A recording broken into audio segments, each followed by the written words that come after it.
hello and welcome to everyone. Good morning, good afternoon, good evening, whatever it may be for you. We are offering this program today in English, Spanish, and French with great thanks to the help and wonderful skills of our interpreters, Anna and Mary Lou. So for those who would like to participate in English today, please click on the globe icon labeled interpretation at the bottom of your screen, and then select English from the list there. Or if you don't see the word interpretation, check the more button and look for interpretation there. So hopefully everyone has found the way to the channel you wish to be on. And so I will stop sharing that screen for a moment to greet all of you and to say welcome and thank you, especially to all who are new faces who are joining the group today. There's certainly many familiar faces to me in the group as well, but it's a joy to be with all of you. My name is Teresa Blumenstein, and I am the global level coordinator for the Justice Coalition of Religious, which I will introduce in a bit more detail in a few moments. But we'll just say for right now is a community of organizations representing Catholic sisters, brothers, and priests at the United Nations, and also seeking to organize and facilitate collaboration among those congregations in many other parts of the world too, to help us lift up our voices in a strong and united way to bring forward our concerns for justice in all parts of the world.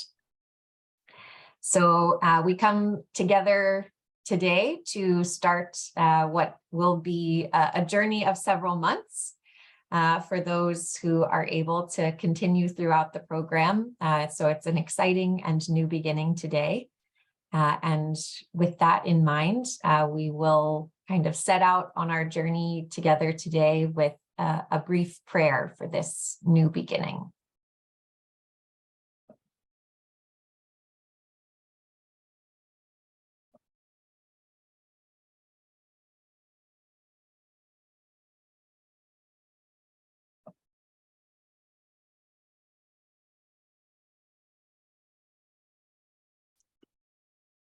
Gracious God, let our hearts be settled in you today as we celebrate the meeting of our many different paths and callings.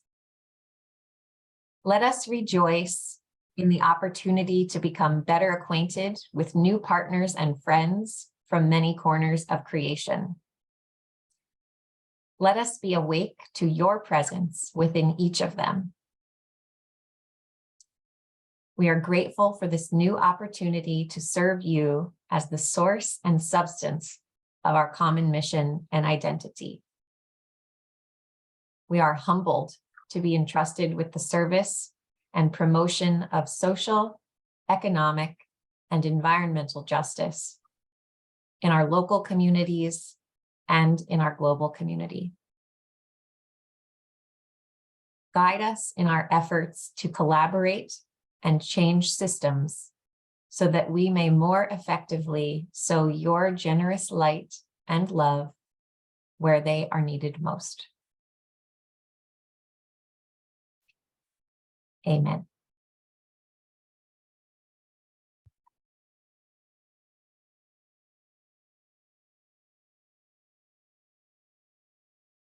So I will proceed from here in just a moment to offer a more detailed introduction to the Justice Coalition of Religious itself.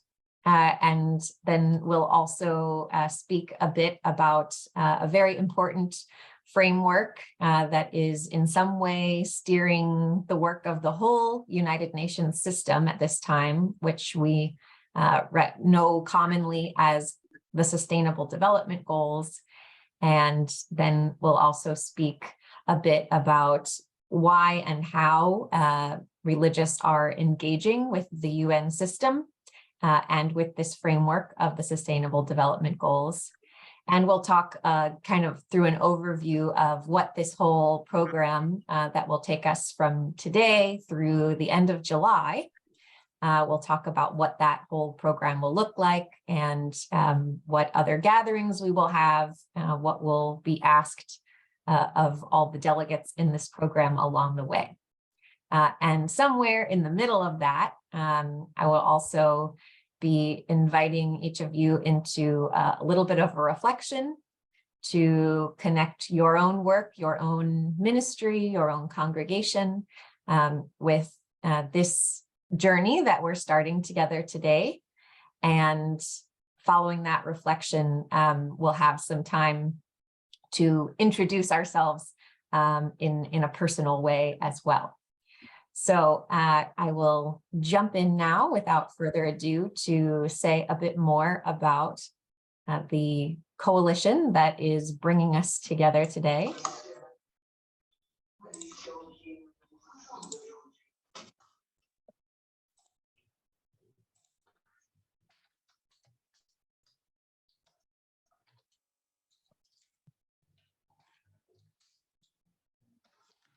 And so once again, the name is the Justice Coalition of Religious, or JCoR for short. And JCoR is a group that is ever growing. We are now 22 organizations who are representing Roman Catholic religious congregations. And all of these organizations have a special accreditation with the United Nations that enables them to participate in various ways in the UN's activities and meetings and general global conversation. And each of these organizations also has representatives at UN headquarters in New York in the United States. And as a group, one of the things that really binds all of these organizations together, in addition to the reality of their religious identity and their Catholic identity, is this shared commitment to improving the well-being of people who are living in poverty, as well as the well-being of our natural environment. And collectively, this group of organizations has a presence or members in over 140 countries. So here, for those who are interested, this is the list of the organizations who are working together at the UN to govern this coalition.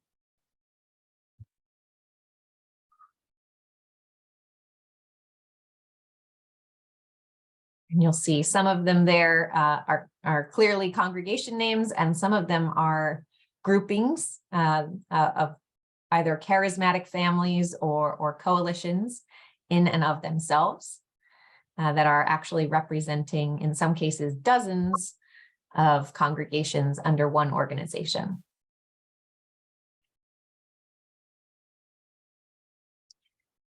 So the shared goal that brings these 22 groups together is to enhance the collaboration of their members, both at the United Nations and around the world, in their shared work to address not only what we see as kind of the symptoms that are poverty, violence, environmental destruction in our world, but to really address the root causes, what lies beneath those problems that we see in the world. And we do that by looking to get involved in conversations with those who are leading systems that create these injustices. So what brought the group together at this particular moment in history, one large impetus for coming together was the adoption of this agenda that I mentioned earlier, called the Sustainable Development Goals, or SDGs for the English abbreviation. And this agenda was adopted in the year 2015 It was adopted unanimously. So every government who is represented at the United Nations agreed to this agenda for the next 15 years. So continuing through the year 2030. So we're now about halfway through that agenda at this point.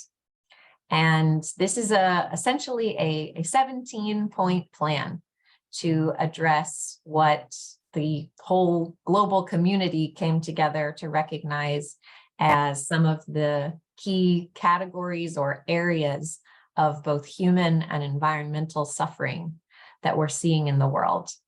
And so together, the nations, as well as, and by that I mean both representatives of government and members of civil society, the rest of us, came together to create these 17 goals to address some of those major areas of concern. And I'll just point out here on the second slide, we've shifted from the English version of them to the Spanish in the image. So those who are looking to maybe for the first time to see what these goals are, just take note. And on the next slide, we'll have them in French also.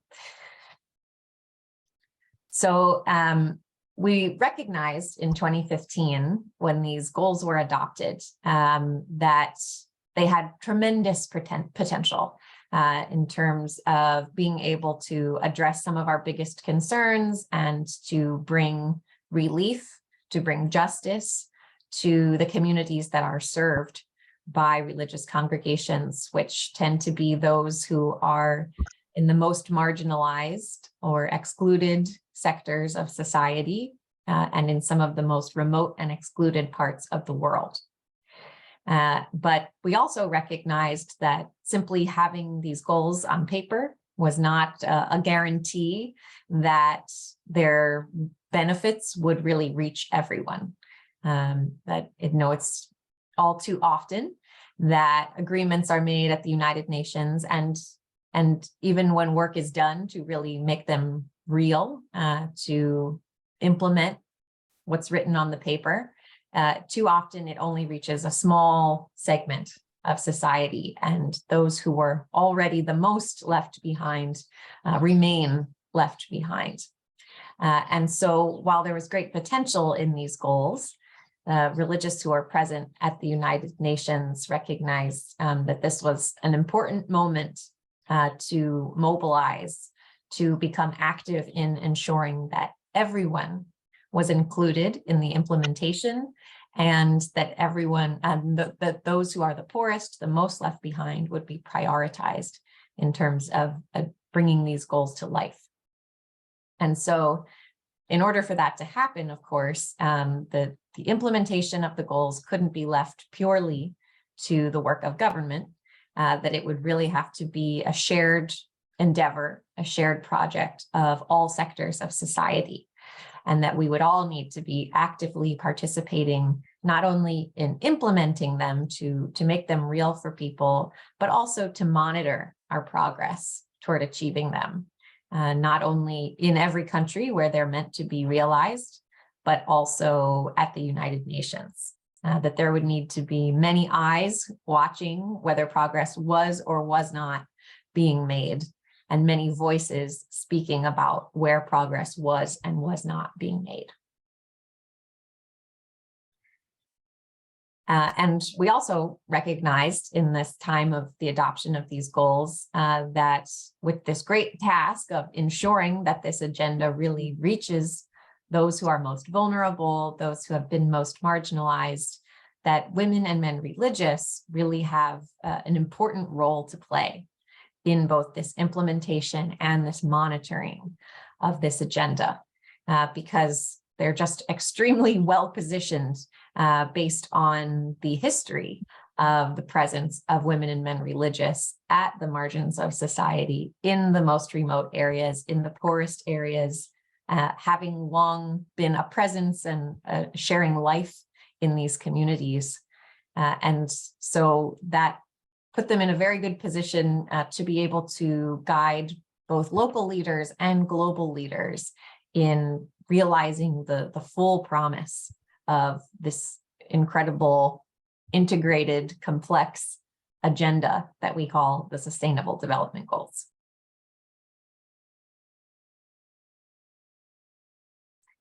And so here are just a few images of some of the places and moments in the world when JCoR has brought together members of many congregations to talk about the Sustainable Development Goals and how we can interact with them, how we can engage and learn to describe our work using them, how we can contribute to monitoring them, as well as implementing them, and how we can make advocacy an important part of ministry, not only at the global and UN spaces, but also at the national level.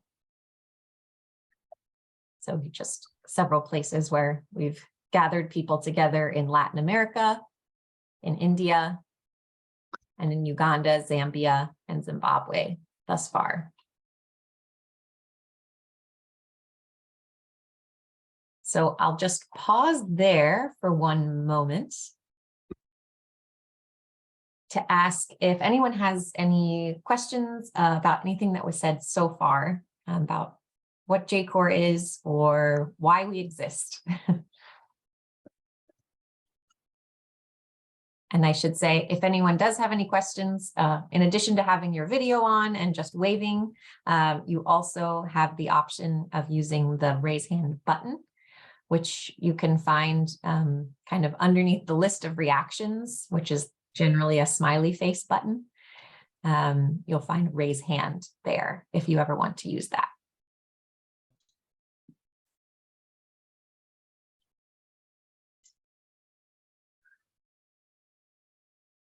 Okay, I don't see any hands, so I will go ahead then and we'll continue by talking a bit more about why and how religious are engaging in the UN system.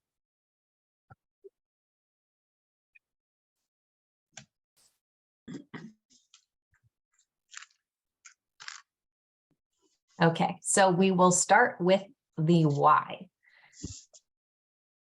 And of course, just as a very brief, probably a reminder to something that you have all seen many times in many different forms before.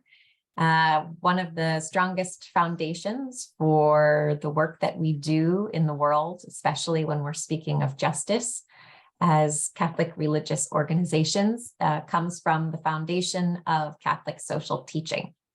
And I know sometimes these principles are presented with slightly different names, but just as a reminder for our purposes, that these are kind of some of the pillars or key principles from which we do our work. And so those include the dignity of work and the rights of workers, the concepts of that humans have rights, and that with all of those rights, there are corresponding responsibilities that we have to fulfill them for each other.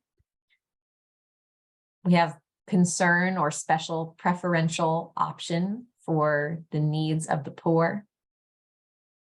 We pay special attention to the needs to care for creation, to live in mutuality and respect with it.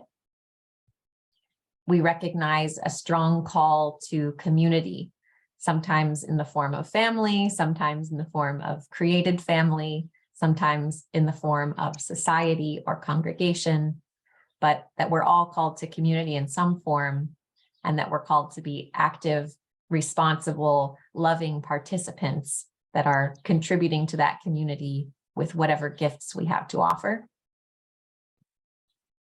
And of course, the principle of human dignity, the respect for the human person,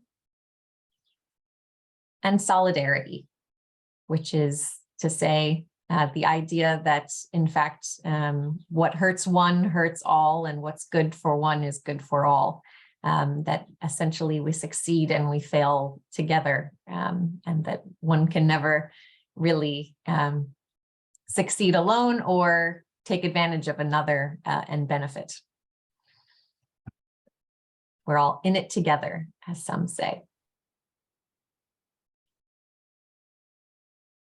So from these starting places, these principles of Catholic social teaching, I'll turn our attention now to one of the most important documents that's part of the UN Library of Documents. And that is, I guess, essentially the first document that was written for the UN, which is its charter or mission statement. And I've highlighted a few key phrases throughout this preamble, this opening section of the charter, to point out places where I see very strong reflections or hear echoes of these principles of social teaching. And so the charter begins, "We the peoples of the United Nations, determined to save succeeding generations from the scourge of war, to reaffirm faith in the dignity and worth of the human person, to establish justice, to promote social progress and better standards of life,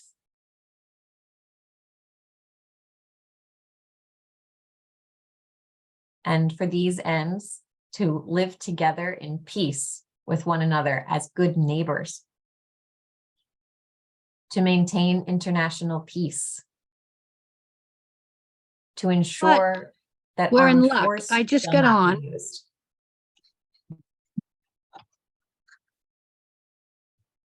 To promote the economic and social advancement of all peoples."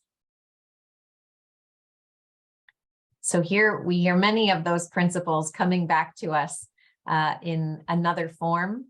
And not only the principles, of course, of general Catholic social teaching, but I suspect that each of you may also be hearing echoes of the mission statement or the charism or the constitution of any congregation with which you're affiliated. And I also just want to briefly go back to the very first line, "We the peoples of the United Nations," just to emphasize that word peoples, which is an important indicator to all of us that the United Nations is an institution of peoples. While, of course, governments have the most opportunity to speak and the most decision-making power within that system, at its core, fundamentally, it's an institution of the peoples, not the governments or the corporations or the very wealthy, but the peoples. And that is at the core of our objective in trying to bring more voices from the margins into that UN conversation, to make that more of a reality, that it's an institution of the peoples.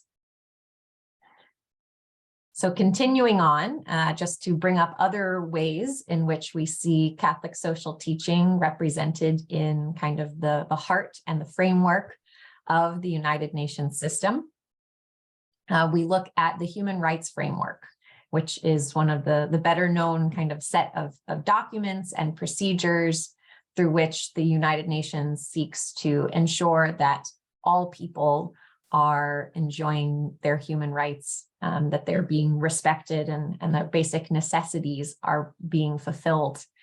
And so a subset of those, some of the major conventions that are included in this framework are the Universal Declaration of Human Rights, which came first and kind of introduced the original concept that there was a universal set of human rights based on human dignity, not on national identity. Then there is a Convention for Civil and Political Rights, for economic, social, and cultural rights, for the elimination of discrimination against women, for the elimination of torture, to protect the rights of migrant workers and their families, to protect the rights of persons with disabilities, the rights of children, and to eliminate racial discrimination. And so in all of these, we can again see kind of in secular form, language that's seeking to protect in a very practical way that covers all people, regardless of any particular condition, any nation of origin, any race, any status of migration, any physical condition, that all people should enjoy protection, should enjoy respect for their dignity. And again, we return to this image, as we will many times, of the Sustainable Development Goals. And we can think of these, in a sense, as a secular roadmap to what we might otherwise call the reign or the city of God. If we were each asked to kind of describe what that reign or what that city would look like, I imagine it would include many of these features, things like no poverty or hunger, that everyone would have good health care and access to services to preserve their well-being, that they would have access to quality education, there would be no gender inequality, that we would have water and sanitation, affordable and clean energy for all, decent work opportunities and healthy economies for all, access to industry, innovation, and reliable infrastructure. We wouldn't be experiencing so many kinds of inequality as we are in the world today. That our cities would provide safe, healthy housing and transportation, waste management, healthy ways of living for everyone who's there.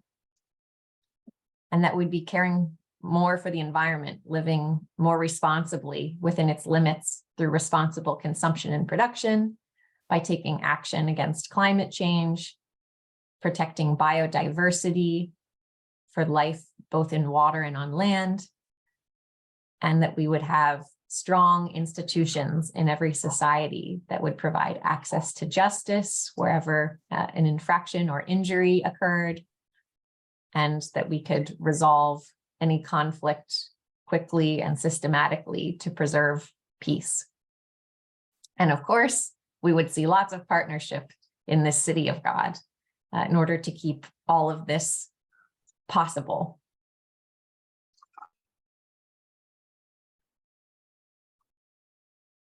So one way of summing all of this up is to say that while the United Nations system does seem to be on the surface quite a secular place, because it's a place where governments are meeting, and in many cases we think of politics and spirituality as quite separate. But here's a quotation from the former UN Deputy Secretary General, Jan Eliasson, who pointed out that it's important to realize there's an element of spirituality that's needed in what we do at the United Nations. It's important that we stop the trend of dividing humanity to us and them, because the most important word in the world is together.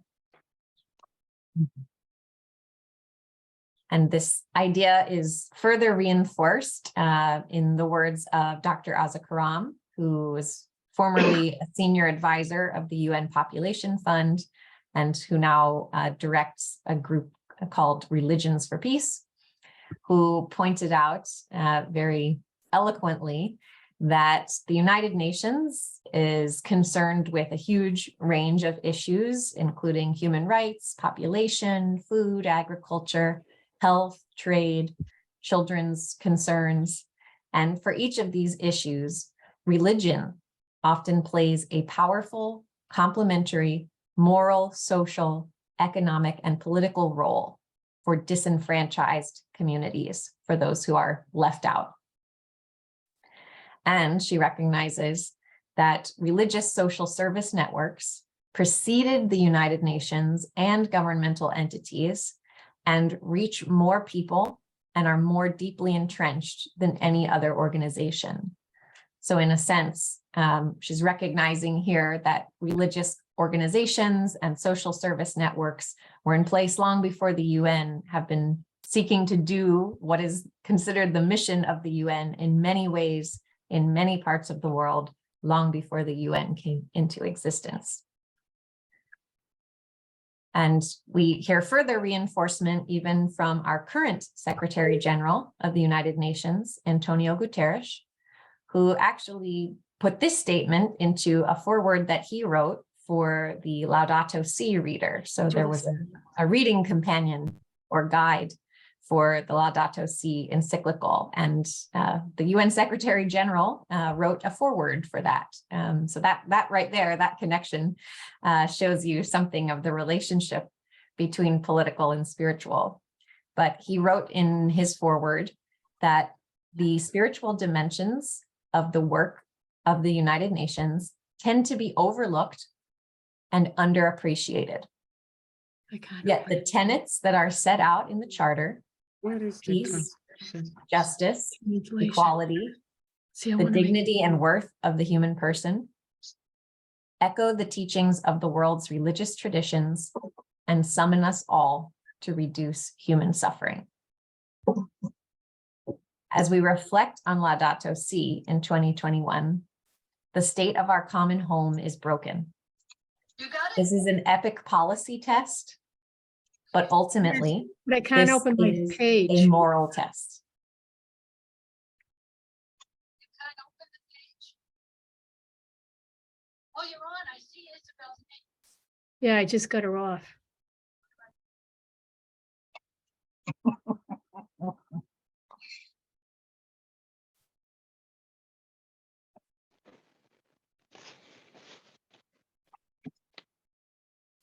So it's important, this last piece of this quotation, to hone in on the recognition on behalf of the part of the Secretary General, that the work that stands before us as the United Nations, as the peoples of the world, obviously policy decisions need to be made. We need to act together and to reach agreements in order to do that. But at the heart of everything is really a question of morality, because in so many cases, we know what's right and we know what's wrong.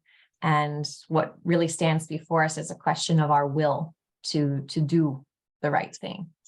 And so that comes forward in a very important way when we're having major conversations and negotiations at the UN level. So we see in all of these examples that what this political space of the United Nations and its subject of conversation is very spiritual. But on the opposite side of things, we also hear from our spiritual leaders that to be spiritual also involves getting political at times. From Pope Francis in Evangelii Gaudium, we are reminded that politics remains a lofty vocation and one of the highest forms of charity, inasmuch as it seeks the common good. We need to be convinced that charity is the principle not only of micro relationships, but also of macro relationships. That openness to the transcendent can bring about a new political and economic mindset, which would help to break down the separation between the economy and the common good of society. And also from Pope Benedict in Deus Caritas Est, we hear that the Church cannot and must not remain on the sidelines in the fight for justice. She has to play her part to reawaken the spiritual energy without which justice cannot prevail and prosper. Efforts to bring about openness of mind and will to the demands of the common good concern the Church deeply. And again, from Pope Francis in Laudato Si, we are faced not with separate crises, one environmental, the other social, but with one complex crisis, which is both social and environmental. Strategies for a solution demand an integral approach to combating poverty, restoring dignity to the excluded, and at the same time, protecting nature. So in all of these statements from leaders of our own faith, we also hear a call that there's a need to bring spiritual leadership and transcendence into conversations of decision-making in political spaces and on the global level.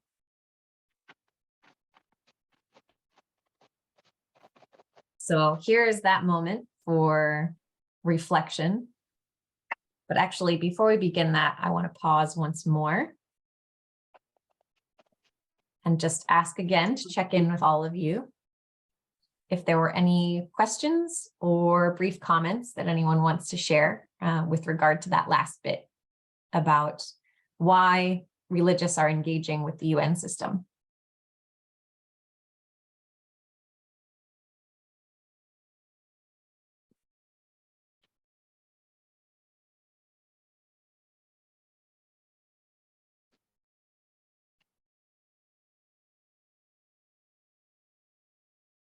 Yes, Winifred. Just to reaffirm, Teresa, what you have said in terms of the interconnection between, if you like, the civil space and the religious space. Certainly, kudos for presenting that this morning in such a tidy way, and yet so deep, and showing that like we, because of our presence at the United Nations, we're here with a mission and we must engage. That's all I want to say. So thank you, Teresa, for setting this up and leading us on this journey. Thank you. Thank you. Anyone else, a question or a comment?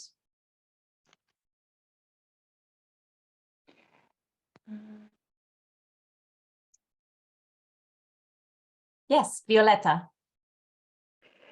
You know, I am from Poland, and I have a question that this community, international, could be platform to share or to do something for migrants and refugees all over the world. For example, in Poland, we have great problem, not only because of Ukraine war in Ukraine, but we have problem in border between Poland and Belarus, and plenty of migrants and refugees from all over the world came to us, but our government forbid welcome them, and people died, and could be similar issue in Mexico or in Italy. So I think it's challenge for religious to do something, to be voice of these people. That I really glad that I could participate in this meeting, that we could have stronger voice for those people. And also information about situation in different countries. Thank you. Yes, thank you, Violetta. And I can say certainly the issue of migration and the protection of migrants is a major concern both to the whole UN system and certainly to this religious community that's here and actively participating. And I will say a little more in the next section about some of the specific areas in which we're very involved, some specific topics where religious have taken on a strong leadership role in the advocacy or the action that's being taken by those who are not government in order to help bring more truth and more justice into the conversation.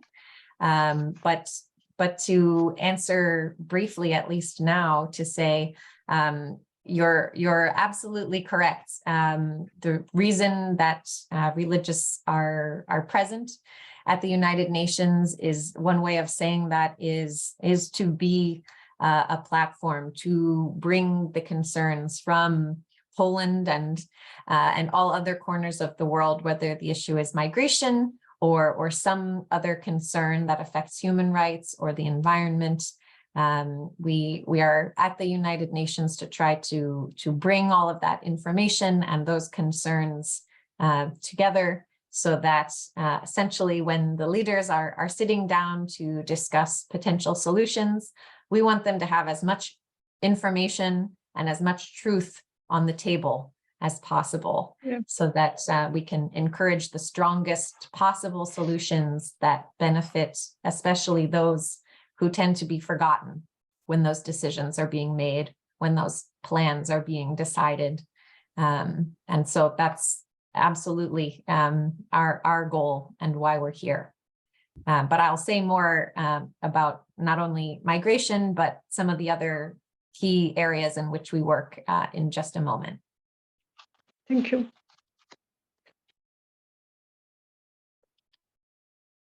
Anyone else a question or comment at this time? There will be more opportunities as well. Yes, Karim or Karime, please instruct me on how to say your name. Está bien, muchas gracias. Es Karime. It was okay. I'm Karime. Hello, I'm in Chile. And first of all, I would like to thank you for your presentation. It was very clear. And I have a question regarding what you mentioned as a platform. Maybe you're going to mention it later, but I would like to know what is the way in which we might send you requests or the denunciation of different things that are happening in our country, so that you can speak up in the UN, or maybe you can tell us how to disseminate it or let the government know about it. Thank you. Great, thank you for that question, Karime. So I didn't put it into my slides for this morning, but I will add all of these slides will be shared with all of you, and we have them in English, Spanish, and French as well. And when I share the slides afterward, I will include some pages with contact information and some specific guidance about how to communicate with our office, with JCoR. Or if you're probably here as a member of one of our governing organizations or another congregation who has a presence at the UN. And so, of course, you can always be in contact with that office at the UN. That's a good channel for you also.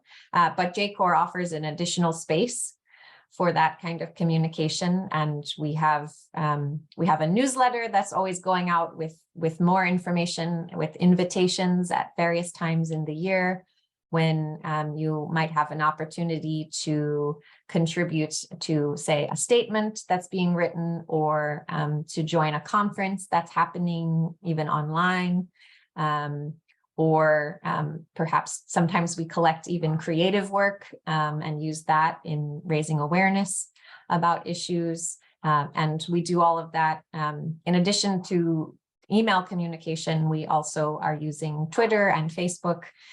So those are other ways of being in touch as well. But I will include all of that in writing when I circulate the material from today. So everyone will have kind of the exact addresses and websites that are available for that kind of ongoing exchange.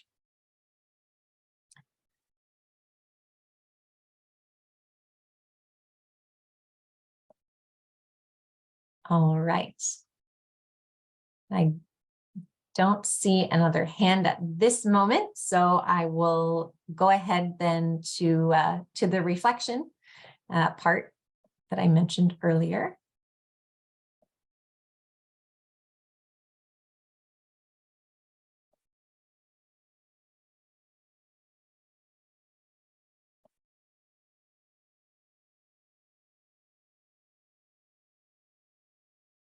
Okay.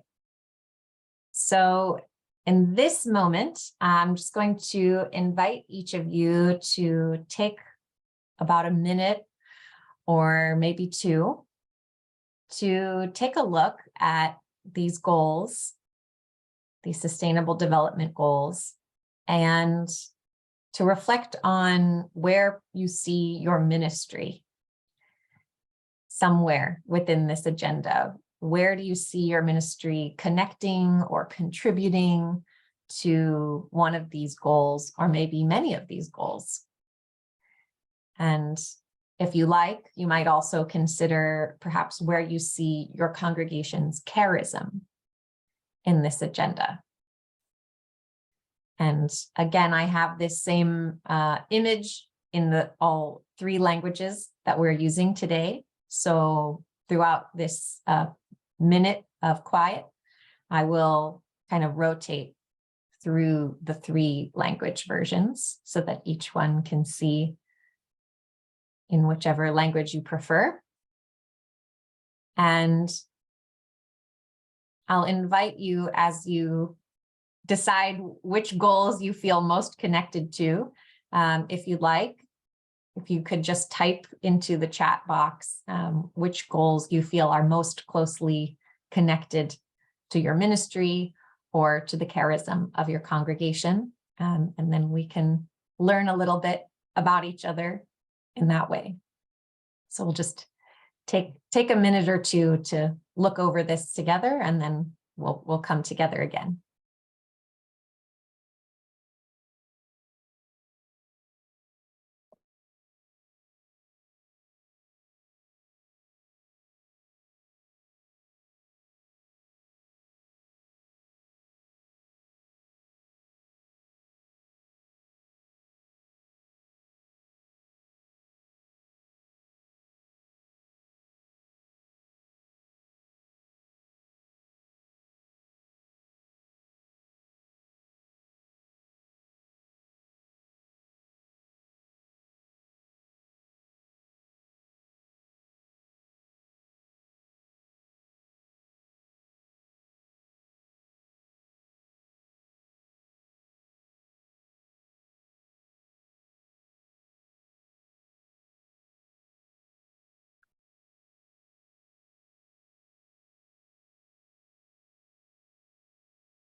I'm at a meeting. Do you need me?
Okay.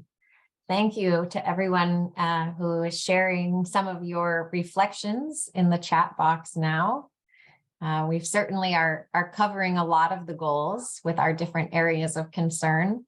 I think just offhand, I seem to be seeing the most for number 5, gender equality, and number 10 on reducing inequalities, which also includes everyone who's concerned with migrants, that's the one goal in the agenda that kind of explicitly speaks about migration.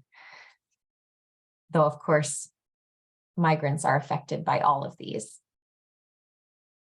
But we're really, we're covering probably every goal in this agenda between us.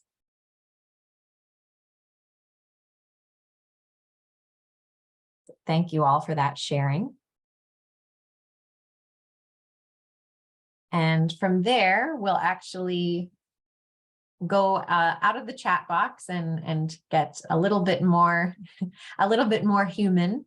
And I will actually invite everyone to take a minute or so to introduce yourself. Well, not quite a minute, but a moment to introduce yourself, as hopefully we will be together many times as a group throughout the next few months. And so this will be first of several opportunities to get to know one another, not only as general other members of the delegation, but as individuals who are representing congregations and who have specific and personal passion that you are bringing into your work.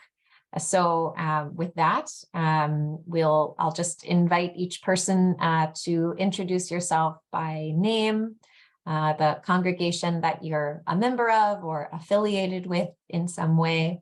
And please tell us if you're a sister, brother, priest, a partner in mission with one of their congregations, and just in a few words, tell us something about what your ministry is or your particular focus, your area of passion. And if you would like to describe that in terms of one of the Sustainable Development Goals, that's beautiful, but you don't have to use that terminology. It may be brand new to some of you. So, but if we could each just share a few words about that. And I'll begin again as a template to say, my name is Teresa Blumenstein. I am a lay partner of many congregations with whom I have the privilege to work as coordinator of the Justice Coalition of Religious, which includes all those congregations that you saw listed earlier. And my personal passion, of course, within the work of Coalition is partnership. That is kind of at the heart of what we do as JCoR, is partnership for the sake of supporting the rest of that agenda. And on a personal note, I'm also deeply in love with all things environmental and have deep concern for migrants as well. And I will invite Karime, perhaps you would like to go next.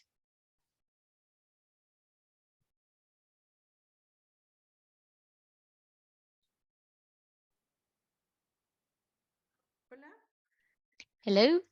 Bueno, aquí, buenas tardes. Estamos nosotros aquí en Chile. Son las 1 de la Good tarde. afternoon. It's 1 o'clock in the afternoon in Chile. My name is Karime Muñoz Tapia. Representando a la congregación Nuestra I Señora am de María de representing our Lady of the Charity of the Good Shepherd in Chile. I am in charge of JPIC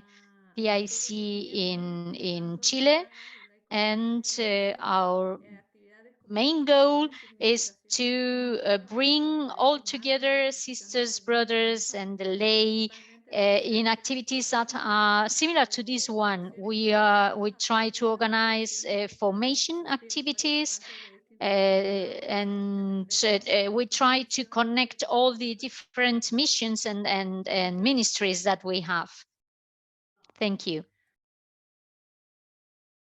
Thank you, Karime, and thank you for adding. I should have said also, I am from the United States and living in the United States. So each person can also please share which countries you are from and where you are now. So I'll invite Sarah Rudolph. Hi, everyone. My name is Sarah Rudolph. I am a sister and a member of the IBVM Loreto congregation, and also I'm the Canadian regional representative for the NGO that we have in New York. So you probably know Cynthia Matthew or Janet Palafox, who are our main representatives, but I support them here in Canada. I'm based in Toronto, and I am also from Canada, although Western Canada, but I reside now in Toronto. Our ministries cover, I think, like quite a gamut of the SDGs. Certainly education has been a primary focus for the Loreto Sisters, but we are also engaged in climate action. So we're part of the Laudato Si action platform. So certainly goals 14 and 15 on climate change and care for the earth are important to us. We have some advocacy work in the area of human trafficking and labor exploitation, and also on children's rights. So looking at sort of the vulnerable in our society, and especially in Toronto, in an urban environment. So we also, I mean, that would also include some gender equality work too. I also serve as a member of the working group on girls through the UN. So trying to do some work like that in Canada as well, to foster girls' engagement in advocacy, especially, but also in so sort of all parts of society. And poverty as well. I think I would say that that's very much important to our charism, although we do that in different ways, maybe more through our financial activities than ministry on the ground. But yeah, so thank you. Happy to be part of this group and to be working with you all. Great, welcome. Thank you, Sarah. And to Guadalupe, please, next.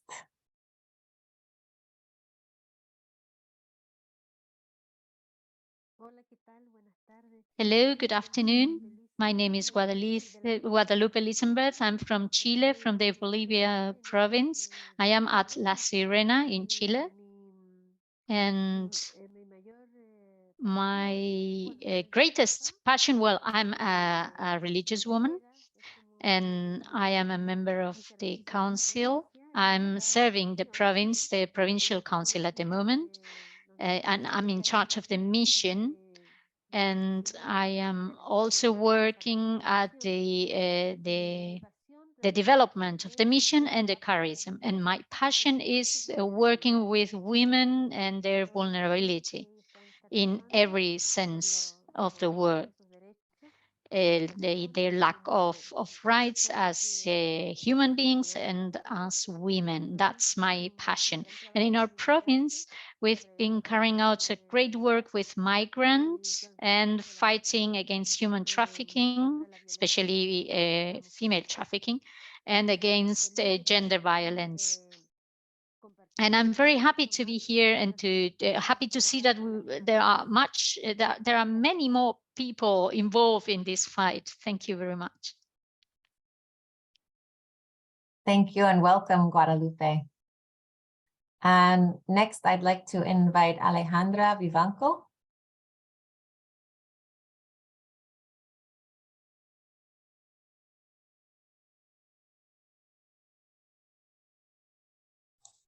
Bonjour, bon après-midi à toutes. Je vais parler en español porque soy vecina de Karime. I'm going to change into Spanish because I work with Sister Guadalupe and with Karime. I'm also in La Serena. And I am the director of the Women's Center in La Serena here. And our objective is to reestablish a good relationship between men and women, in the case, especially in the case of women that were victims of gender violence. And in this center, we welcome women with their children. And we've been working for a year now, but of course, we inherited the great work that many others did before us, like Sister Guadalupe. trabajadora social y laica. I am a social worker and a lay member, but I support Sisters Guadalupe congregation.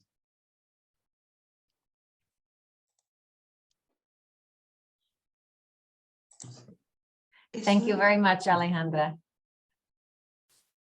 Next, I'd like to invite Varka to introduce yourself. Hi, good morning. Here is, I'm from Toronto. I'm joining from Toronto, and here is still morning, late morning. I am with the Sisters of St. Joseph of Toronto, and we are affiliated with the congregations of St. Joseph on UN level. I am part of the Sisters' Ministry for Social Justice, Peace, and Creation Care. Definitely through our work and with the charisms of the Sisters of St. Joseph, we are covering a lot of the goals in terms of our work. And going back to what Sarah Rudolph says with the Loretos, we are mostly focused on the creation care, workers' rights, human trafficking, and the exploitation of migrant workers in Canada, but also globally. Very dear to us is goal number 6, access to water, because we are part of the Blue Communities, which is an organization, Canadian non-profit. Blue Communities is, how I explain what Blue Communities is an idea where organizations, including religious organizations, can join and start advocating for access to water, but also they pledge to advocate for access to water, but also reduce plastic waste, and within the congregations or whatever community they join, I don't know how. Anyway, my words are now not coming to me, but yes, we are working on mostly all goals, including collaboration. Beautiful. Collaboration helps everything. That's my my belief. Next, I'd like to invite Gaia Mormina.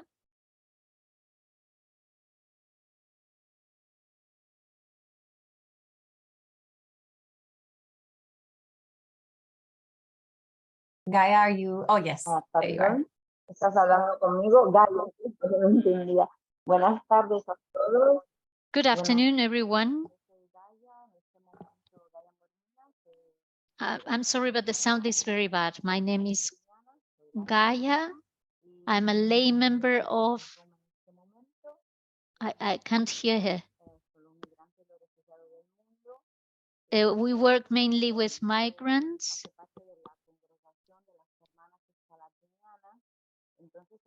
And I work with the Scalabrini sisters. And so we are focused on the rights of women and the situation of women. We work a lot with many of the objectives.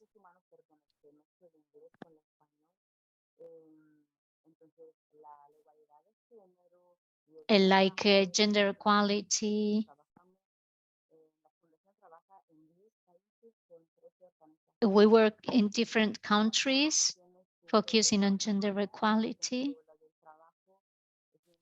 We also work on objective number 8, decent access to decent work, because it's very important for the development of every part of every country. And we also work with migrants, but in a very broad way.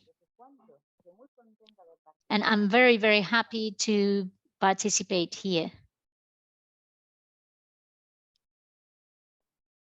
Thank you. And Gaia, could you say again, which country are you coming from?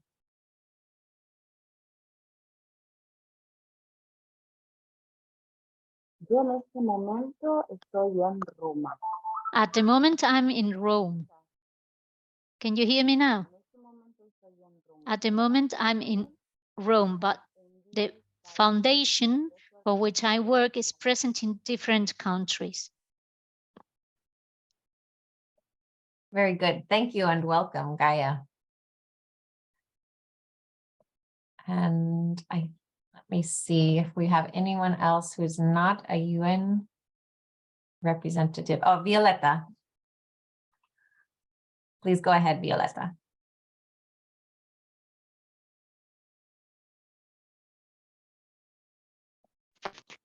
Oh, yes. I am from Poland. I am from Society of Sacred Heart. Maybe some people from our sister from our congregation are here, I think, and our lay collaborator. At least I saw one or two. So we are international congregation. Maybe I say about Poland that it would be better because it's quite variety. And general could be similar. We focus for education of young people, but in this education we focus to prepare them to serve to other people for justice, peace. We have international volunteer program. I think it's general, not only for Poland, but also quite a lot of our sisters all over the world are served to migrants and refugees. And yes, the same in Poland is one sister who work in Jesuit Center. And also we work, I work with people who are on the periphery of the church or society, and especially young people. So maybe that could be more, but at this moment, maybe it's enough. Thank you. That's a beautiful introduction. Thank you, Violeta. And yes, there is another member of your congregation here, so we will go to her next, actually. Margaret Marilli, would you like to introduce yourself?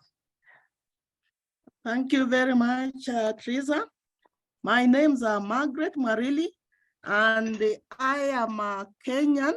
I live in Kenya, and at the moment I've been appointed as the congregation's UN NGO representative, but I'm working on the visa, so I'm not yet at the UN itself. And my personal really passion is I have a lot of concern for poor people. Before I've been working in the slums of Kibera and the other slums. We are trying to build a school for slum children in Eldoret now. The project I've just been working on before I was appointed. And the congregation is the same as the one of Viola. That is the first time to see Viola. We are in many, many countries. And so I'm happy to see that some of my sisters are there. I try to really write to them to be here so that we are together. I'm happy that she's present and many others. So also, as she said, we have variety of projects that we run depending on different countries, but it's mainly education of the young people. And as I've already shared, we look at we focus on poverty in uplifting the young people. In my province, we also work in health, running small health centers for HIV infected and affected people, and also on projects of peace and justice and migrants, as she said.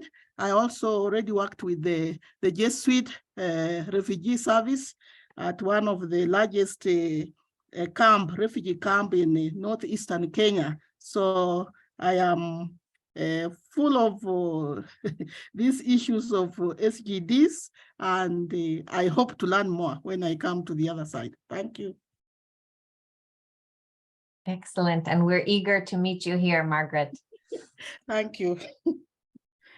And I'll go next to Barbara Bozak. Good morning, good afternoon, good evening, perhaps for some of you. My name is Barbara Bozak. I represent the congregations of St. Joseph at the United Nations in New York. I said in the chat that, when I was looking at the SDGs, which ones, I was connecting with our charism really, and 10 certainly, and 17, because it's creating relationships and unity and partnerships. We're involved in all aspects, and as Barca said, some are very much involved with the environment, others with water, children, and we also taking a focus of women. So water and women in some respects are where we are. So I'm looking forward to learning more. Thank you, Teresa. This has been a very helpful beginning, and I look forward to continuing on this journey with all of you. Oh, and I'm right now calling from not New York City, but north of New York City and in the United States, and I am an American. Great. Thank you, Barbara. And Maria Cristina Opazo.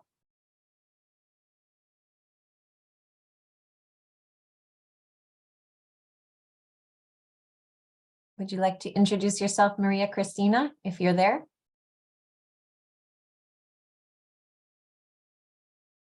¿Aló? Hello, Disculpen, yes. pero me ha costado mucho la comunicación. Oh, it was very difficult for me to connect with you. I'm not very used to the internet. And our connection is not very strong, so sorry if I don't switch my camera on. I am also in Chile, in La Serena, together with Karima, with Alejandra, and with Guadalupe. And I've been working for many, many years with girls in an irregular situation, with women that are pregnant, that are most vulnerable, with AIDS ill. And I'm also now working with women undergoing different violence situations. I'm very happy. I'm a religious woman. I've been a religious woman for many, many years now. And I'm very happy to see so many faces, because it's very nice to see that we have a richness that sometimes is unexpected when we focus on justice, that we are not alone. It's very interesting also to focus on the SDGs. Thank you. Excellent. Thank you. Nice to meet you, Maria Cristina. Next, I will invite Maria Delaney. Hello, I'm an American, and I am now an additional delegate for the Sisters of Notre Dame de Namur, of whom I am one of the sisters, because last night, Isabel Ezekiel, our NGO representative, arrived in the United States from Congo after a 3-continent plane ride. And so education is my passion. We are on 5 continents, 4 of which have schools. So we have thousands of students in our Notre Dame schools, and gender equality is huge. I'm in Boston right now, but both Isabel and I intend to be in New York by this Sunday, be with all of you. So. Great, thank you. Oh, good, Isabel's there, right. Yes, with that, we're not together right now. We'll go to Isabel next. If you can hear us, Isabel. Hello. You have to unmute, Isabel.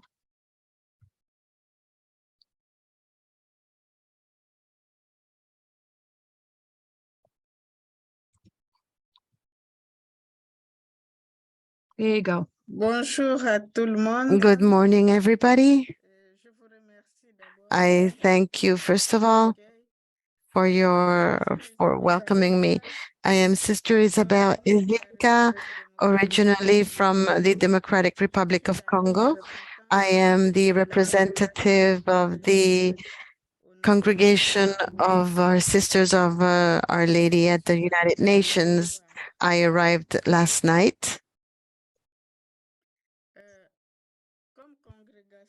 As a congregation, we work in all these forms. Every country adapts to its realities. We work in the area of promotion of justice and peace. especially at this time as our country is devastated by war and atrocity. We work in the environment and also with people, with poor people, to help them find ways to get out of their poverty. We adjust to the reality, to the everyday reality in every country in our continent, in our manners of educating, which means that in some countries we have health centers and hospitals to address the issues of health, which was not even at the origin of our foundation, but we adjusted. My own passion is to truly take care of poor people, to help them, to give them the means to get out of poverty. I specifically take care of women, young girls, and young people with no employment. And also, I was the coordinator of our Justice and Peace Office in Congo. Thank you so much. I also want to add that Isabel has done a stint at the United Nations as an intern about 10 years ago. She also speaks excellent English, although she's a bit rusty. So when you meet her, you'll need to be slow. But she loves New York. So. Well, Isabel, New York is very eager to have you back. So thank you for being with us after such a long journey. We're excited to meet you. And I'll go next to Michelle Loisel. Good morning. Yes, I am. Good morning to everybody. Well, I am a daughter of charity, representing the Daughter of Charity International at the UN. As you can see by my accent, I am not American, I am French, but I am representing, I am in New York, in fact, right now.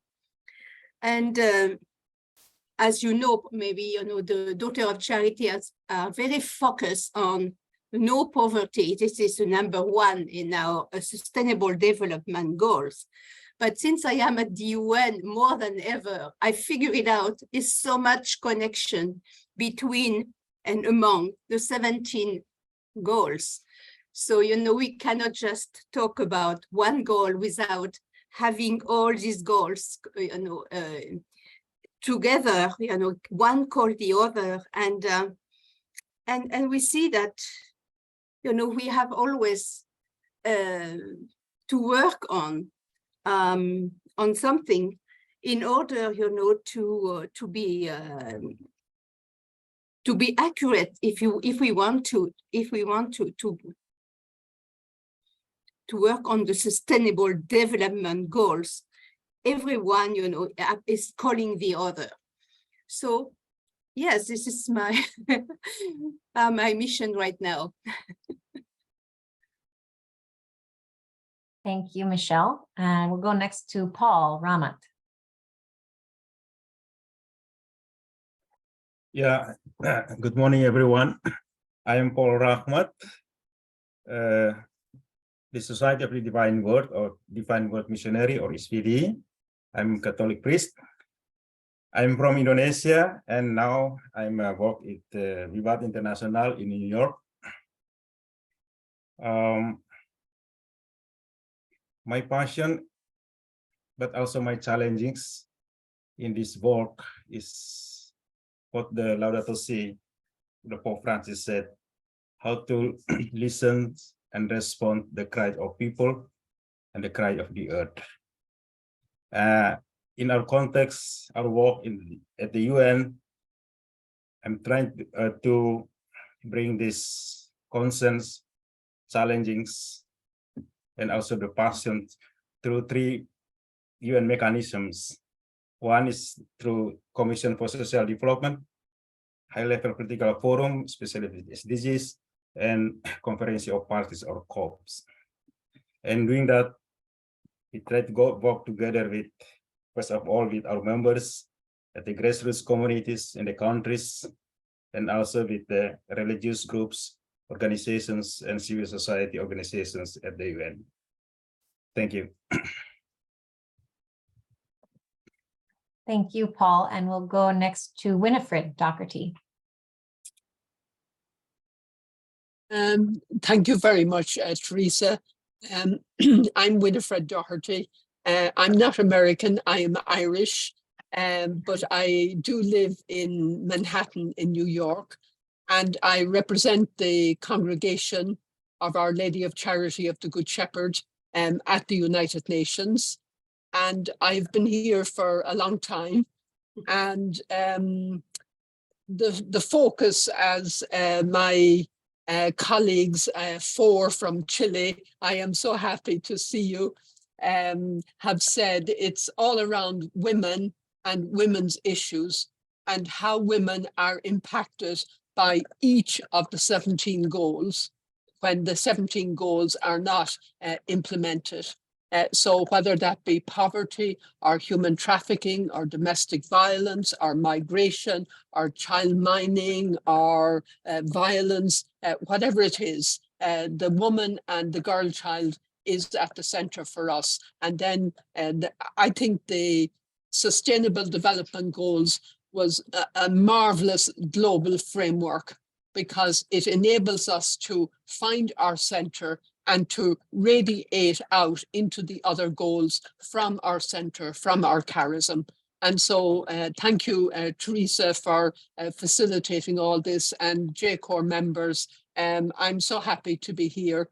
I do want to say Ireland is presenting, but no effort of mine brought any Irish representative to this moment, but maybe I'll get somebody for next month, who knows? Thank you. If not, you'll have to be the representative, Winifred. No, I'm all with Chile. Thank you. Yes, thank you. And we'll go now to Jane Castillo. Thank you, Teresa. Good morning, good afternoon, and good evening, everyone. I'm Jane Castillo, and I represent the Medical Mission Sisters at the UN with head office in New York. We are present in 15 countries, and our charism is healing. And so we focus on health of people and later of planet. So I think, and when we say healing or health, it covers everything. It's holistic, not only physical, but also economic, cultural, social, and spiritual. So I think it covers all in the SDG. We work with migrants, with refugees, homeless, women and children, and indigenous peoples. But among the SDGs, altogether, our involvements are focused on SDG 3, which is good health and well-being, obviously, and SDG 10, reduce inequalities, and 13, climate action. And nice to be here and nice to meet all of you, especially new faces. Thank you. Thank you, Jane. And I think last, but definitely not least, Patricia Flattery.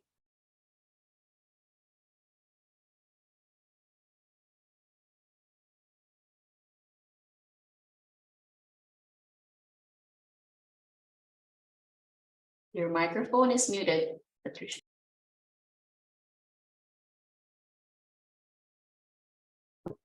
Thank you, Teresa. Good morning, everyone. So good to be with you. I am Sister Patricia Flattery of the Congregation of Notre Dame of Montreal. Our mother house is in Montreal, and I'm coming to you from Bronx, New York, where I live. Some of our Canadian sisters will join the group at a later date. Canadian associates and sisters. Our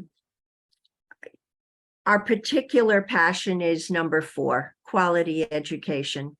Education which liberates, education through partnerships, collaboration, and solidarity.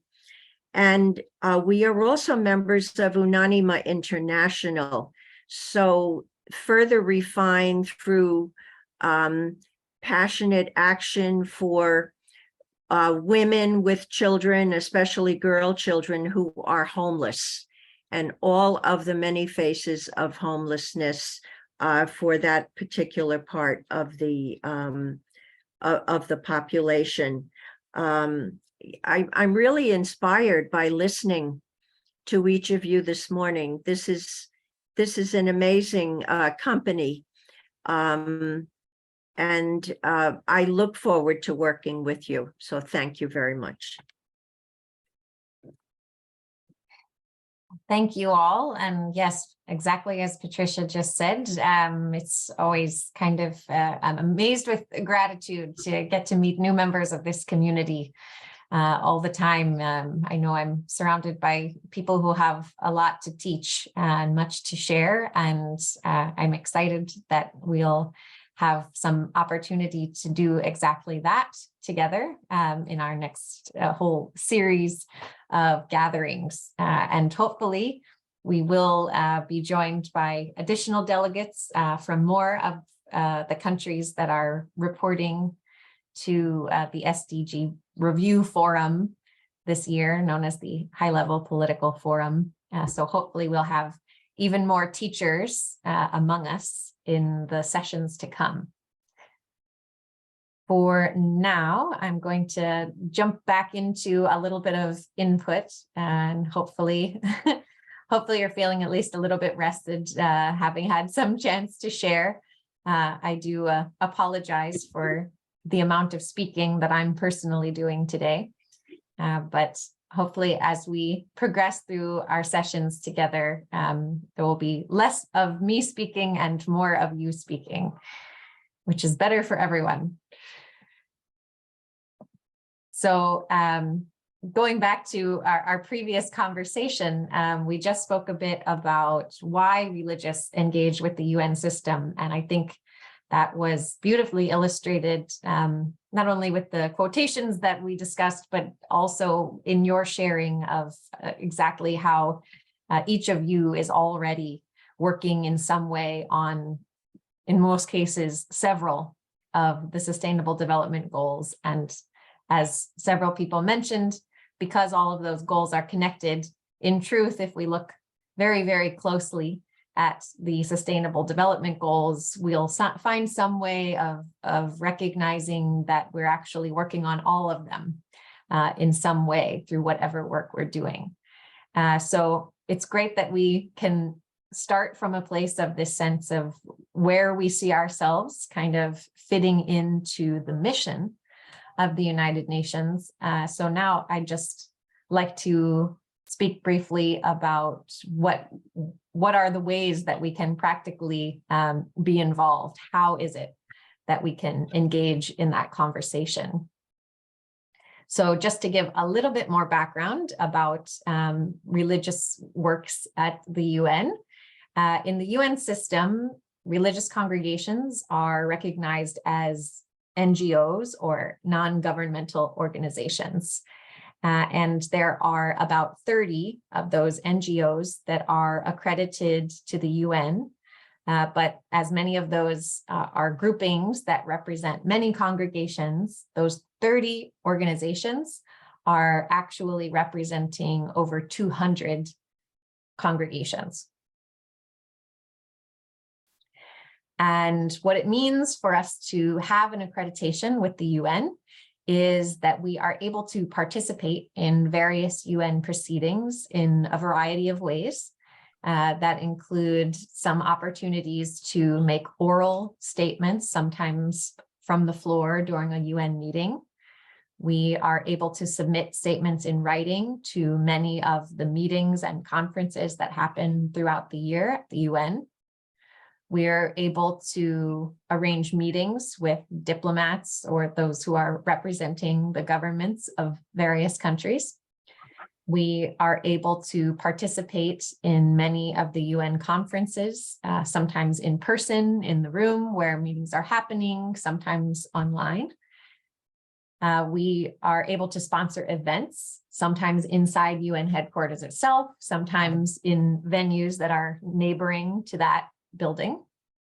that contribute in some way to a UN commemorative day or to a conference that helps us bring forward our interests and concerns as part of that conference. We can also participate when a new document is being negotiated. In some part of the UN system, there's often some opportunity for consultation with the rest of us as civil society. So we can respond to that consultation in some way, whether it's an online form, whether it is submitting recommendations in writing, whether it's meeting with some of the diplomats who are involved in the negotiation process. We can at least attempt to get some of our ideas included in that new document. And we can also submit reports and comments as we see necessary on where we're seeing progress being made or progress not being made with regard to human rights or environmental concerns in different parts of the world. So essentially, accreditation means there are a variety of ways that we can insert our voice and the global experience and wisdom of our congregations into the discussions and the decision-making processes that happen as part of the UN system. And over time, the presence of religious and this work of bringing the religious perspective and experience into the conversation has established a certain reputation for the voice of religious congregations that is fairly well recognized and held in high esteem. It has some weight, as we might say. And that's because the voice of your congregations is recognized as being an expert voice, because your opinions, your recommendations are coming from the insights that were gleaned from you, from your congregation's work, ministering to the poorest and the most vulnerable populations. Your voice is also recognized as being an impartial one, because of course, many of your congregations are spanning across many countries. So you don't have a particular allegiance or loyalty to one country or another, but are really more interested in principles that transcend national boundaries.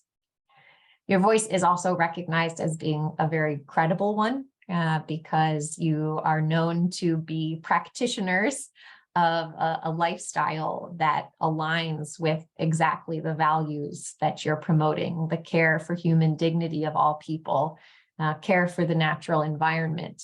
You're living that through lives of intentionality and dedicated service, and that means something. That adds strength to your voice in the UN conversation.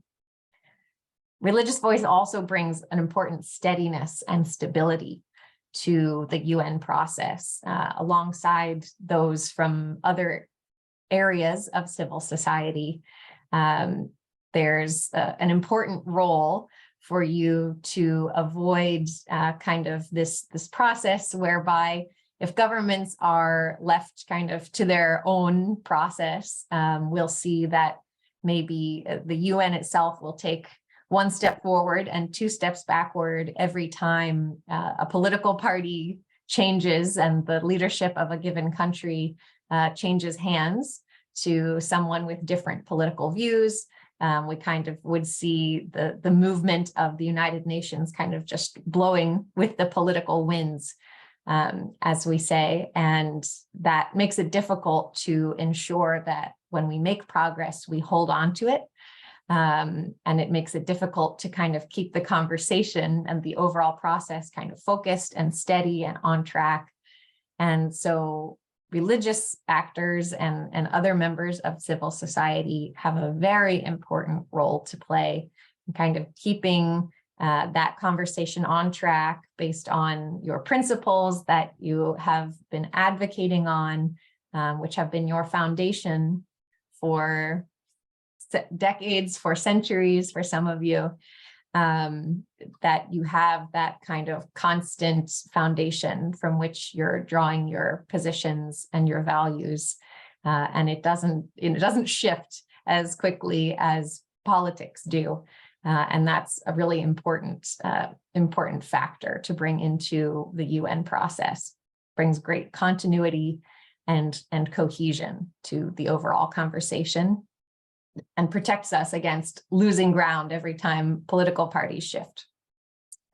And finally, the religious voice is one that's very collaborative at the United Nations, because religious representatives who are working in the UN system have long been speaking and working through various types of coalitions or committees that are actively modeling for governments how we would like to see them behaving with one another, how we would like to see them acting in committee and coalition and prioritizing the common good or the common goals of those groups, rather than acting basically only in the interest of their one sovereign nation, or acting in the interest of the individual glory or credit for their nation. So this collaboration shows up in a big way for the religious representatives who have taken the lead in many cases in helping to organize other members of civil society around different movements or statements or areas of concern, and helping us to make stronger statements and take more powerful action as a group within civil society. And here I just have a few images to share, a collection of religious and partners, lay partners working with them at the United Nations to deliver statements, to participate in public demonstrations, to meet with government delegates, to sponsor events in the context of a UN conference,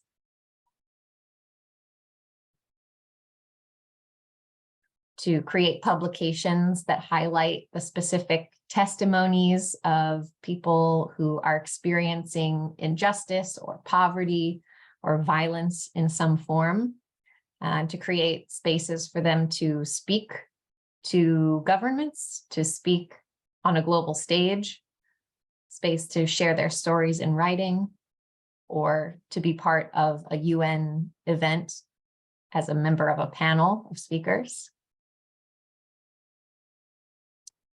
And here's the bit where I emphasize that collaboration piece. So these are all the logos of committees in which you will find quite a few members of religious congregations, not only as members of the committees, but in many cases, they'll be on the leadership team of the committee.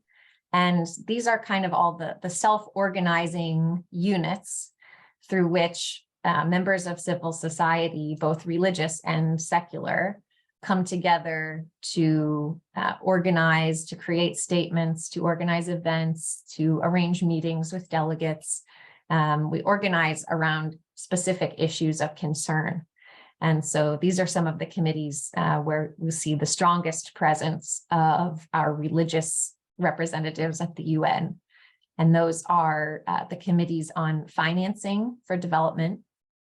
So ensuring that there be just financial means for just financial resources to support all of the commitments of the Sustainable Development Goals and the other promises of the UN. There's a committee to stop trafficking in persons, a group to end homelessness, a group on the status of women, which addresses gender inequality, and also a special group dedicated to the rights of girls specifically.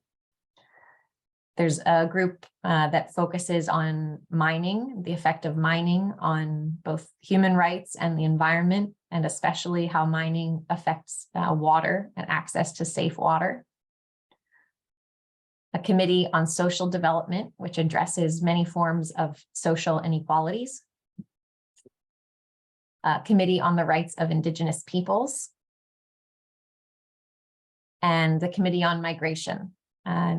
To come to that one, so that just to bring up the earlier question about platforms to address the needs of migrants, this committee is one of the, I would say, one of the primary platforms for religious advocates to come together with secular advocates for migrants and to be part of any UN conversation that relates to migration. That is a strong entry point that we have access to at the UN.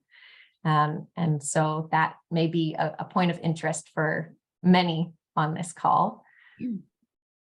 And then finally, the one in purple, this Committee of Religious NGOs, this is an interreligious group that seeks to bring together leaders from many different faith traditions to kind of commune around how they bring their spiritual leadership into their work at the UN.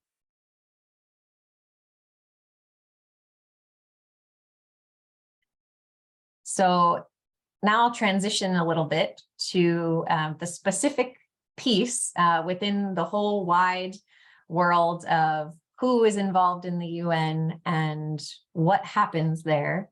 What brings us all together as a group for this program is one particular process called the High-Level Political Forum on Sustainable Development. And that's most of the time is just shortened to HLPF because the name is far too long. But this is a major opportunity for us to engage in the UN system. So this comes back to essentially those same sustainable development goals. Once again, the HLPF is the time each year in July when all of the government and civil society come together to examine national progress toward achieving these sustainable development goals and recognizing, of course, where perhaps we have not made as much progress as we need to, and looking at those shortcomings or those challenges, coming together to propose possible adjustments to the way that we're implementing them so that we can accelerate the progress that we're making. And so we, as a global community who are dedicated to the poor, the oppressed, and the earth, are called to engage in this process in order to first hear what our political leaders are saying, to see how they're telling the story of whether or not we're achieving the SDGs, basically seeing how they present our national realities. And then secondly, to offer our own insights to the conversation, to bring the stories and the concerns of the marginalized groups that we work with into the center of that global conversation, so that those stories, those communities, those observations aren't forgotten.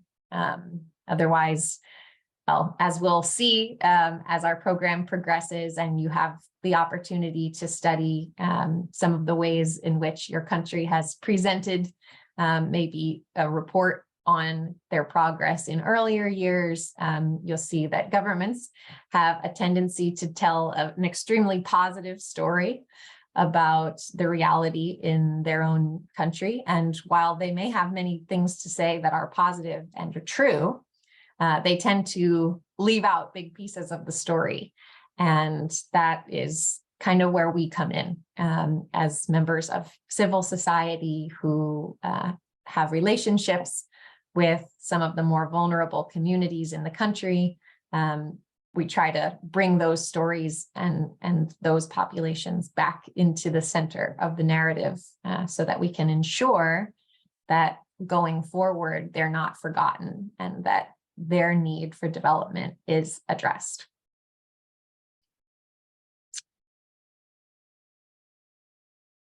So what our plan will be as we go forward together in this program is this is the first of a series of online calls just like this that we will have between now and the end of July.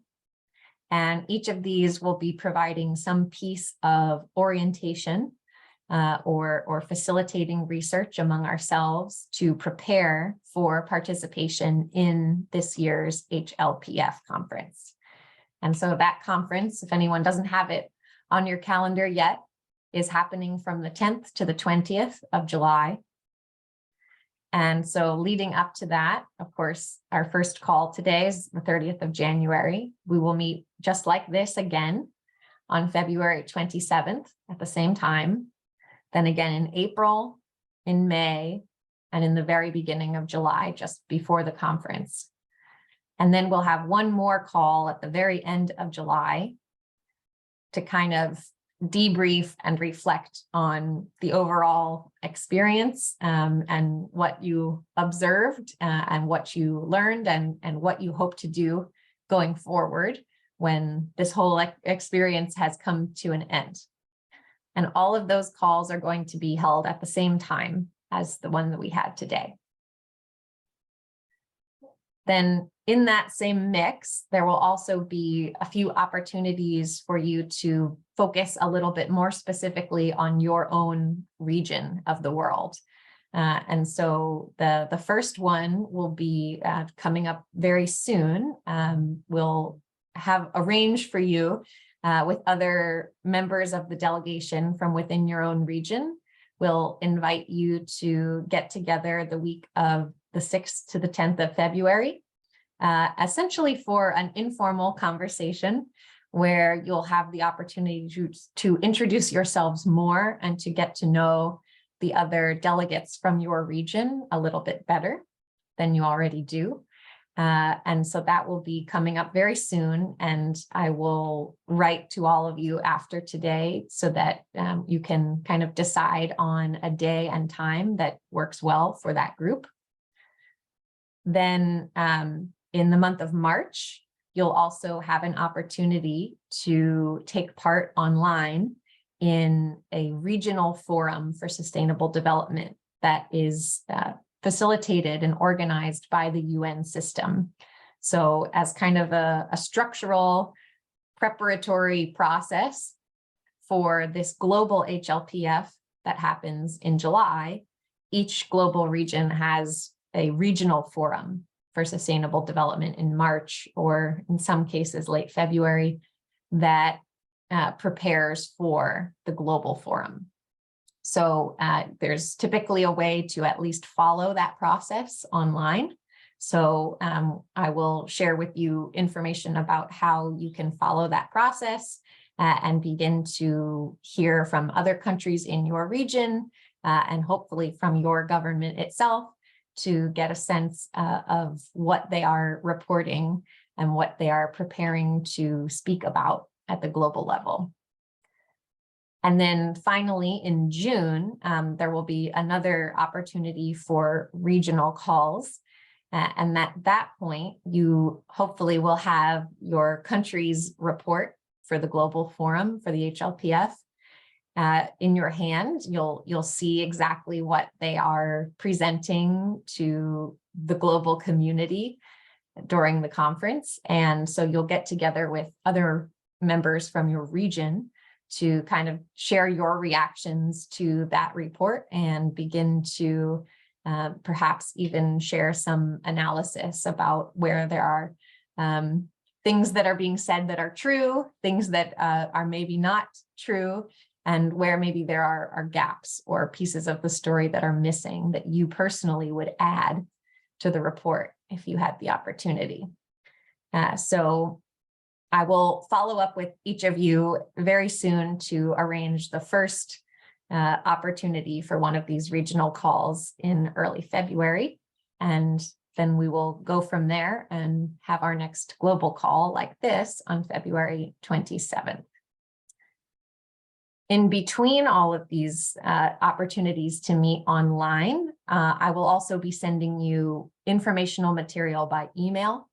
It will include the slides from the previous call that we had together, but I'll also be sending some reflection questions, or in some cases, a small assignment for you to study or explore something between calls so that you can be prepared to discuss or interact with it in the next call.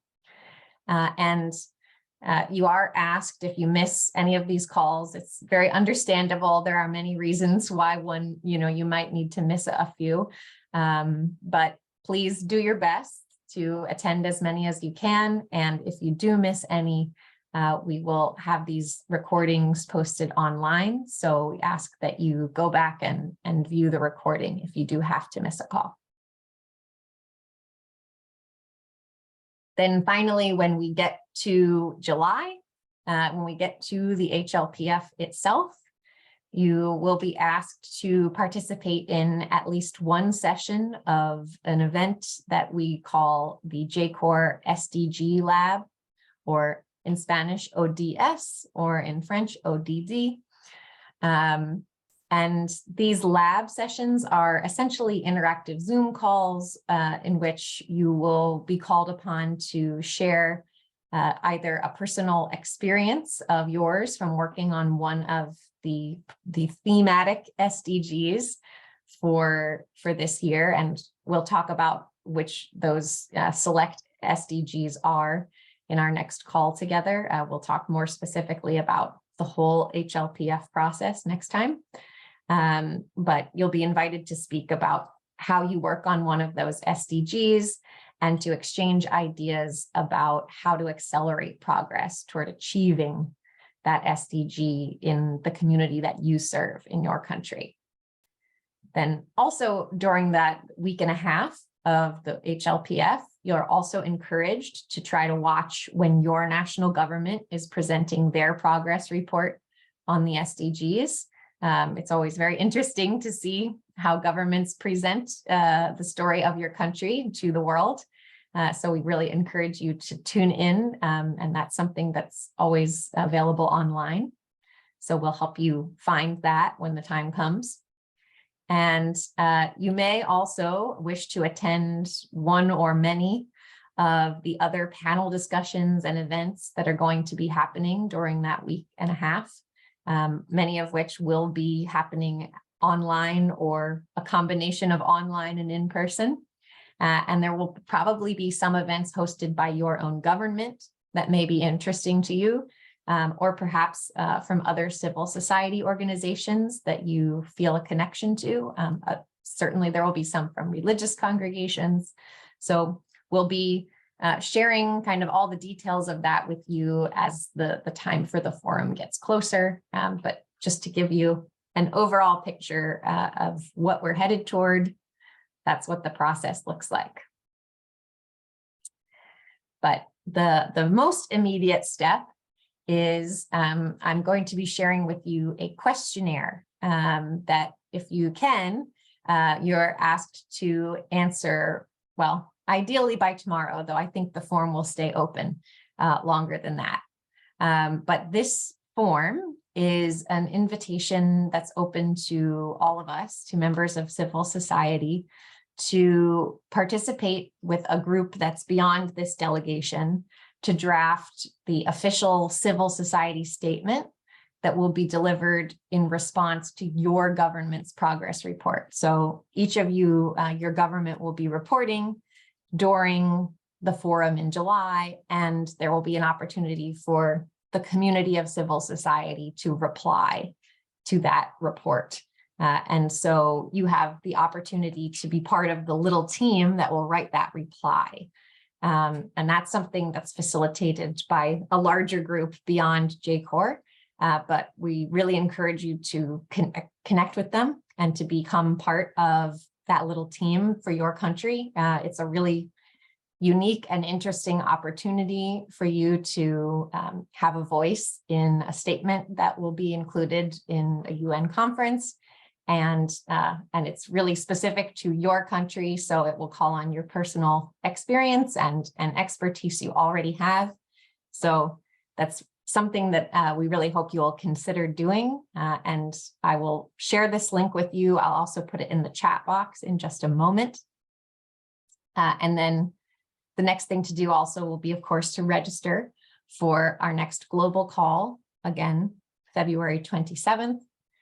And also to watch your email box for more information from me, including the slides from today and to arrange the date when you can have that that call to get to know other members of your region who are part of this program in the early weeks of February.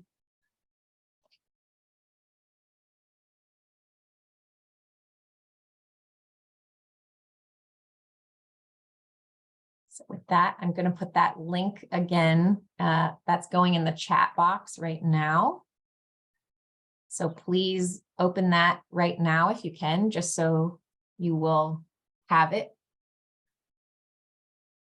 And it's not a very long form, but if you can fill it out according to whichever country you're from or representing in this process, I would really encourage you to connect with that group.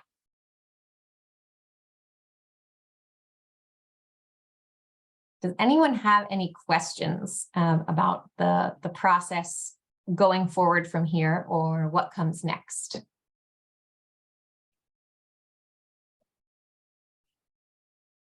Hello, Teresa.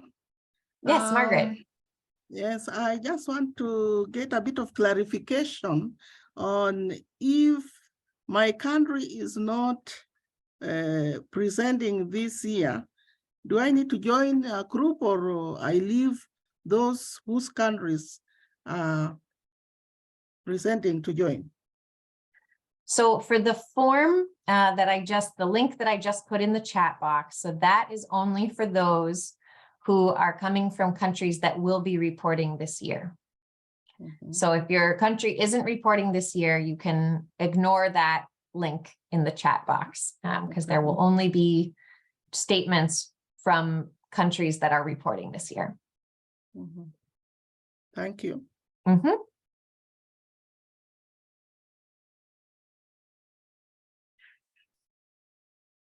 Yes, Barca.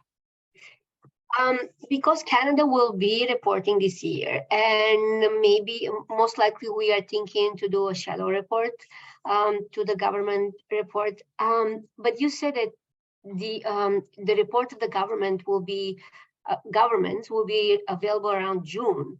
And in our thinking, we haven't done shadow reports up until this moment. But in our minds was that this is released in June, we have only 1 month to respond or to create any shadow whatever reports we are thinking. Is there, like, there's no other possible, because I guess to do the shadow report, we have to have collaborators and we have to organize, people who are going to participate in the shadow report as well, who have expertise from Canada on those different goals. So 1 month is like nothing. So is there any suggestions you can, or we can discuss, I believe, next time, but still any suggestions what to do in preparation in the waiting? Yes. And we will discuss this more, but for now I can say, typically I think the approach that groups take when they want to do a shadow report for this forum is they don't rely on kind of responding to or reacting to the government report as much as just putting forward their own priorities, their own observations. So in that way, it's not as the two reports don't end up kind of mirroring each other. One doesn't react to the other, but afterward, you're able to do some comparison or contrast between the two. Or you can prepare the whole first section with just your own kind of original information, and then in that final month add the comparison. Or, I mean, the other reality is you can always issue a report later as well. Obviously, it's nice to have things published and ready to share at the time of the forum, but if you wanted to do more complex analysis and share a reaction to certain points of the government report, you could always come out with that a little bit later, and it would still be valid. But it's one of the difficulties that we always face with this process is the governments aren't required to submit their reports until I think halfway through June. And that gives us very little time to engage in a lot of thoughtful analysis and response in a formal way between then and the forum. The other piece that can be helpful is earlier than June, the governments do need to present, I think they refer to it as key ideas of their report. So I forget what month they published those in, but it's definitely earlier, like maybe beginning of May.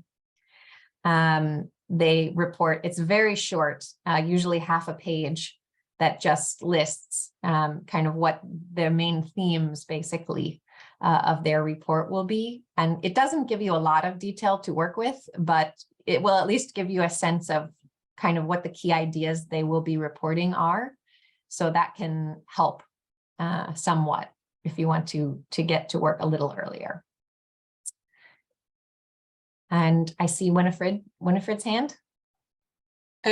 Teresa, just to add to what you said, it's also now January to April is an opportune moment to try and see what is the government doing at national level to consult civil society. And I have discovered in Ireland that they have a series of online and in-person consultations with the people of Ireland. But of course, unless you look at the website or you find some ministry that gives you the information, you might not see it, you might miss it. So I did have a side chat with Sarah earlier with regard to Canada, just talking about this, but I think it's a good point to bring up at this stage that like find out from your government, when are the consultations? In some countries, they won't have any.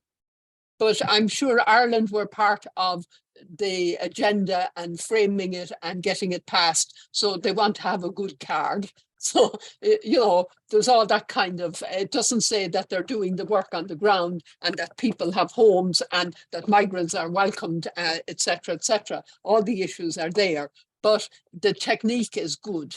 So look at that. Thank you. Thank you for that, Winifred. Anyone else with a question about what's coming next?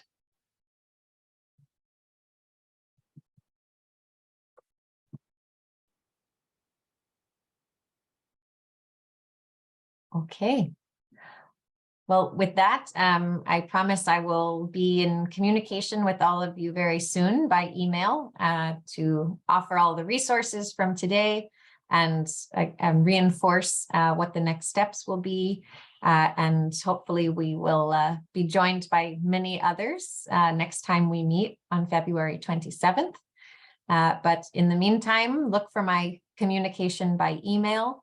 And I thank you all very much for taking the time to be together today. And I'm really looking forward to continuing to get to know you better, to learn more from you, and to learn about the reality in each of your countries, because that at the end of the day is the story we're trying to tell together in a stronger way. So thank you once again.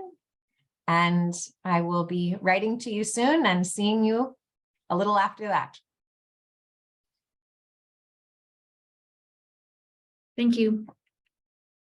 And thanks once again Thank to our you, wonderful everyone. Thank you so interpreters. much. Thank you, Teresa. Thank you.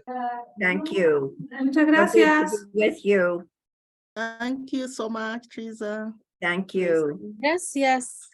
Muchas gracias. Okay.